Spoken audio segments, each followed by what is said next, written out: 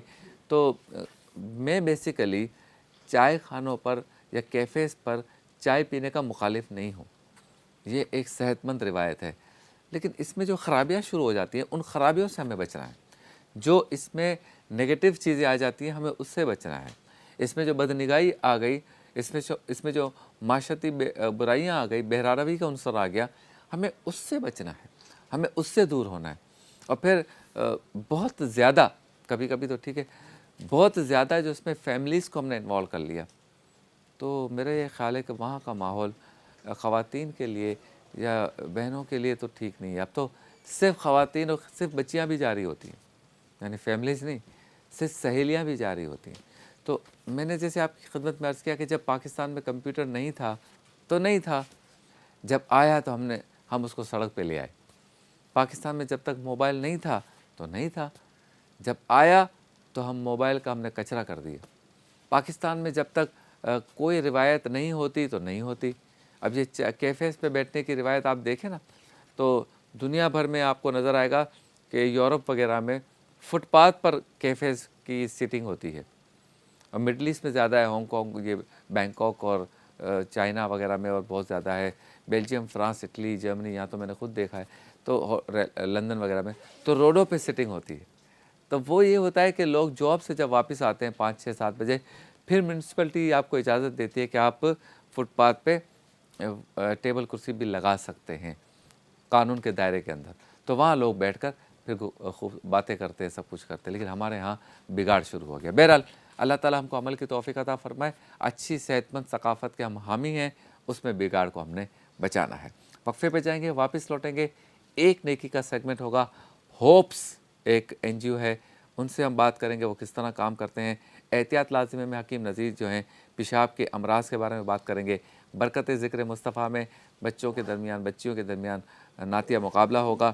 بزم علم و عقیدت میں حضرت خدیجۃ الکبریٰ رضی اللہ تعالی عنہا کا تذکرہ ہوگا۔ افطار مزیدار میں مرغ کنہ بنائیں گے اقبال شاہ۔ اللہ کے ولی میں حضرت سعید بن زید کا تذکرہ ہوگا۔ پھر بزم افطار سجے گی، ساتھ افطار کریں گے۔ آپ سے ملاقات ہوتی ہے مختصر سے وقفے کے بعد۔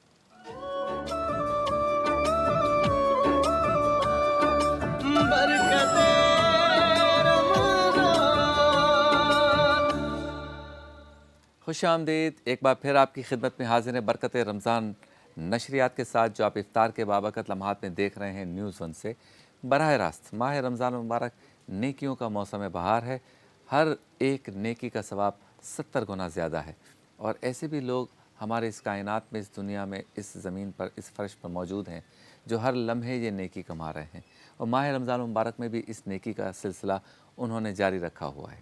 یہ لوگ کون ہیں اور کیا ہم ان کی مدد کر سکتے ہیں، ان کے کسی کام آ سکتے ہیں، یہی ہمارے اس سیگمنٹ کا اصل موٹو ہے۔ اور چونکہ یہ بار بار نیکی کر رہے ہیں، ہر بار نیکی کر رہے ہیں، ہر لمحہ نیکی کر رہے ہیں، اس لیے سیگمنٹ کا نام ہے ایک نیکی۔ چلے میرے آقا، سنبھالے میرے آقا، لے والے میرے آقا، چھپا لے آقا میرے۔ ایک نیکی کے اس سیگمنٹ میں ہم آپ کی ملاقات کرواتے ہیں خلق خدا کی خدمت کرنے والی کسی این جی او سے، کسی فلاحی ادارے سے، اور آج ہم آپ کی ملاقات کروا رہے ہیں ہوپس سے۔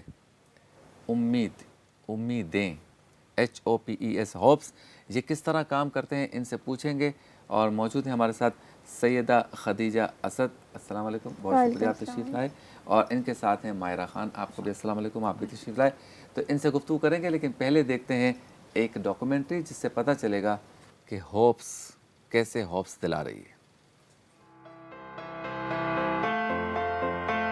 ہوپس ایک غیر سیاسی اور غیر حکومتی ادارہ ہے جس کو Karachi medical and dental college کے طلبہ چلا رہے ہیں۔ ہوپس 1995 سے عباسی شہید ہسپتال کے غریب اور ضرورت مند مریضوں کی خدمت کر رہا ہے۔ اس ادارے کو Karachi medical and dental college کے پہلے بیچ نے 25 دسمبر 1995 کو قائم کیا تھا۔